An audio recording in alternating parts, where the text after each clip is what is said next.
Hi, this is Randy Finney with Right Side of the Chart, and today is Thursday, October 4th, 2018.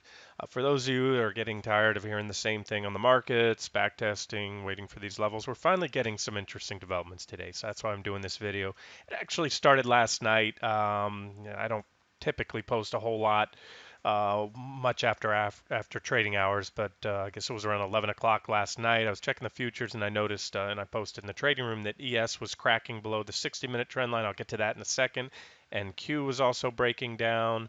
And then I followed up with a post on gold, and I'll get to that in a second. So I'm seeing things moving today, and I want to go over the levels to watch. So either way, we've had a decent, nothing huge so far, especially in SPY. We're down about 0.7%. But again, watching futures at night, and you can get in trades there where you can't get into SPY. That would have got you in here. There's a little minor trend line, some support right there. Again, I highlighted this 289.39 level, and you're going to see in a second on ESE minis. That's also support. I think it's going to go. We're starting to see impulsive selling, but like I said, each support level, when taken as and if each support level that's taken out, especially right here, these near-term ones, that opens the door for that bigger move down. And what I've been talking about, where the selling will accelerate. I'm still not. I don't think we're at that point of it yet.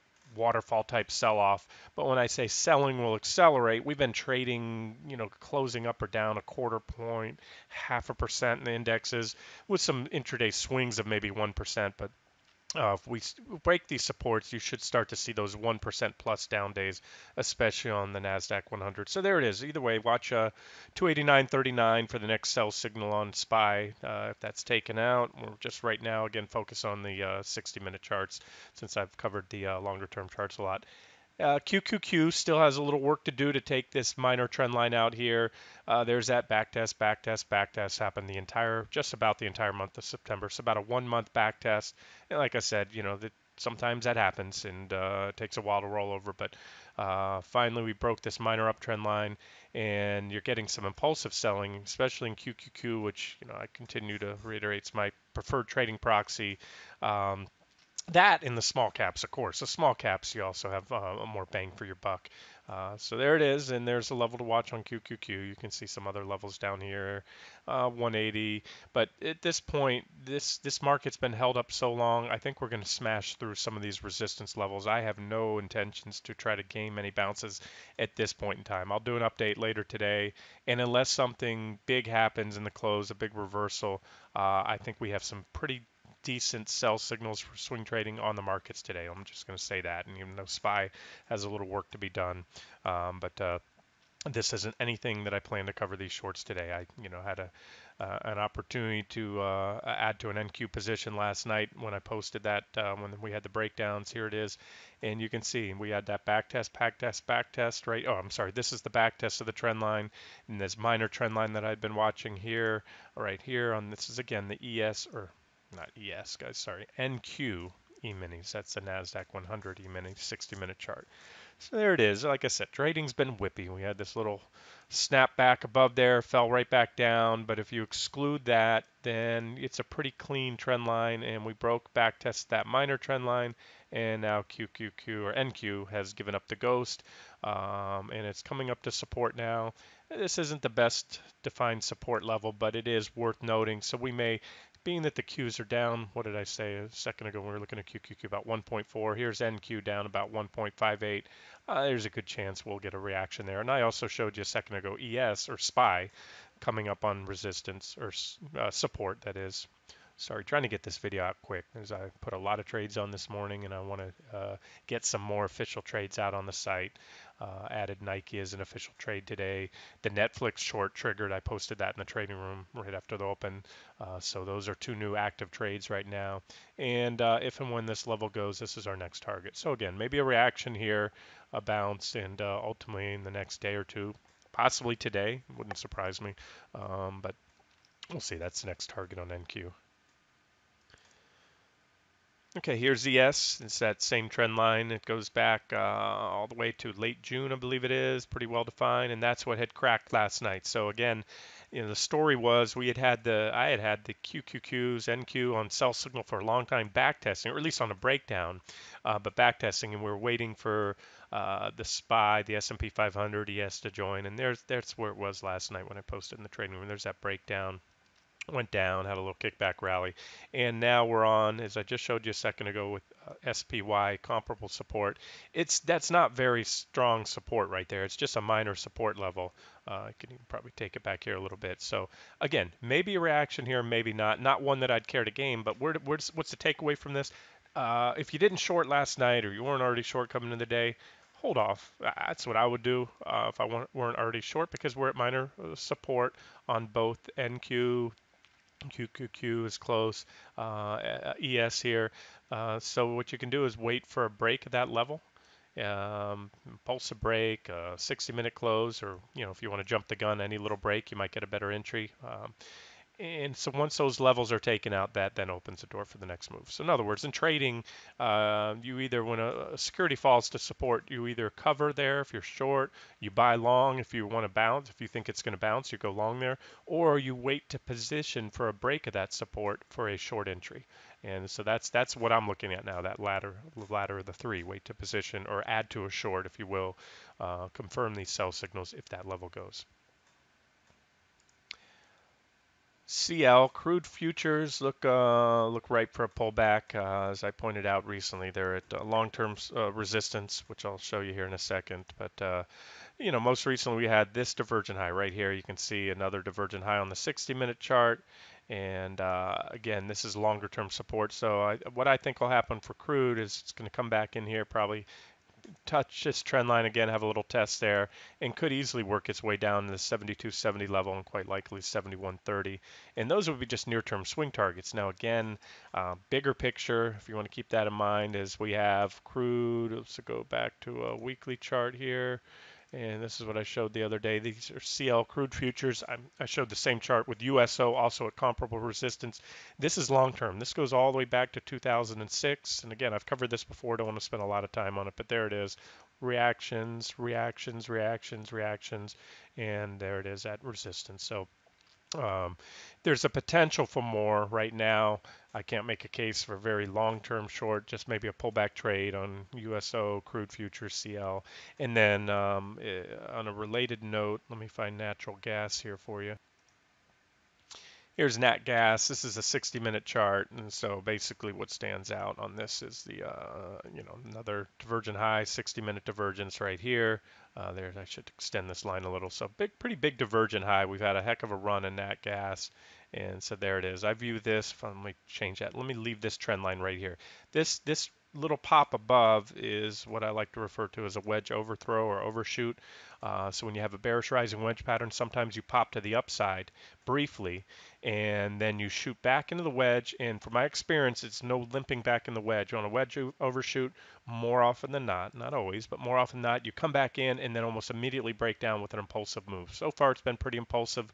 We had a little snapback rally right here to, we're with 3.169 right now in nat gas futures. And again, you can use degas, but I think we're coming back down here to this level, whatever that was. I put it up in the trading room.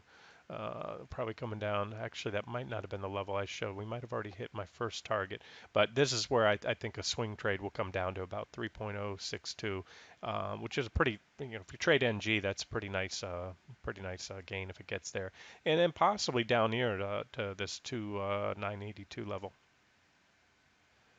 Okay, and then right after posting the breakdowns on the NQ and ES E-mini futures last night, I posted that I thought this, even though on face value it may not look like it, this might be one of the best, or was last night. Maybe there's still some room. It's not up too much. I'm saying the best, one of the more objective long entries on gold futures. Now, gold futures still haven't taken out my 1213 level. I really want to see that.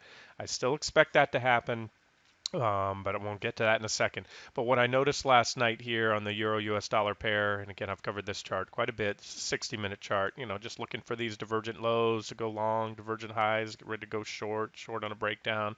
And I warned when we broke down, and if we come back in to test those lows, gold would feel some pain, and it did, felt some pain on this run as the euro fell and the dollar rallied. And then we had a breakout here, looked like things might get going. and that breakout failed, but it came in and just made a back test. That's all it did. So we broke out, had an initial rally, came back in, back test a little bit before the apex of the wedge, and that's where I posted it last night here.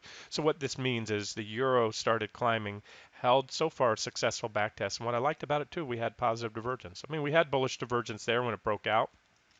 Sometimes you get a back test of a wedge, sometimes you don't. So far so good. And now in the bigger picture of this too, what I like about this, there's a little more work to be done. You can see this 115.306 level. That is this previous reaction low here. I want to see that taken out. I want to see the euro get back up here. And what this will mean here is another bear trap.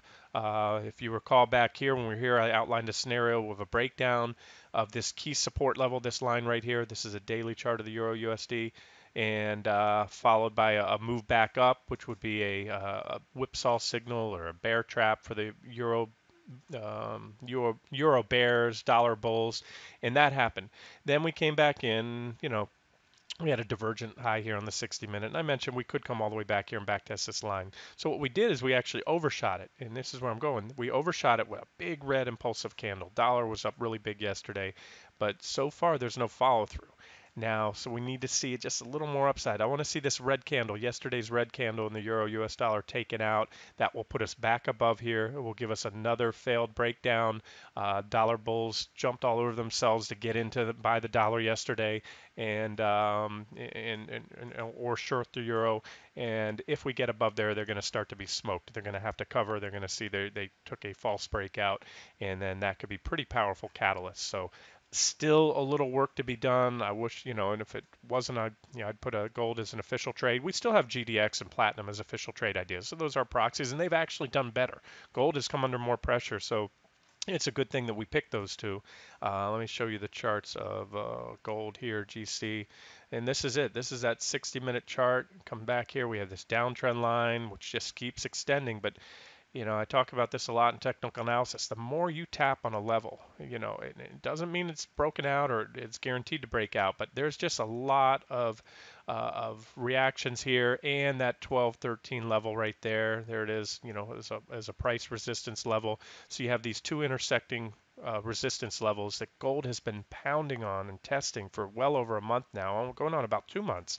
And so again, if this aligns, we get that bear trap scenario in the euro US dollar, bull trap scenario in the US dollar, meaning dollars headed lower, and this breaks out, we could have an explosive rally in gold. So one to keep an eye on, guys. And again, not a lot left to do. And this is where it was last night. It was at 1200. So if you bought it last night, there's been a nice lift.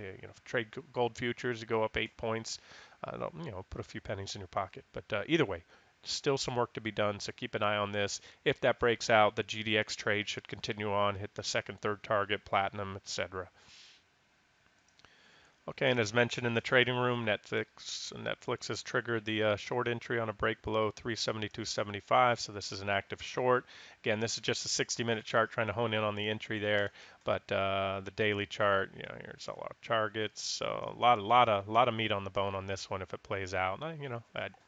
Obviously I wouldn't have added it if I didn't think it would. Doesn't mean it will, but so that's that. AMD, I've been highlighting that was an official trade. Stop was clipped, but I've been updating this, and I know a lot of people kept with it, so that's why I've kept the updates going. So official, unofficial, 6 to 1, half dozen the other. It's a good looking trade. I continue to say that even after it was stopped out. And then we broke this 317 target, or 315, had an impulsive move down to my first target, where I updated yesterday expecting a bounce, a reaction, which is often the case on the initial tag of a first target, and we're moving down. So the next sell signal will come on an undercut of these lows. But again, that's still the second target, but I think there's a very good chance, especially if this breakdown in the market I just covered, we continue to build on the downside. I have a pretty confident that AMD will hit that 2016 target, and from where it is now, you're talking a good 28, 25% profit there, so well worth it.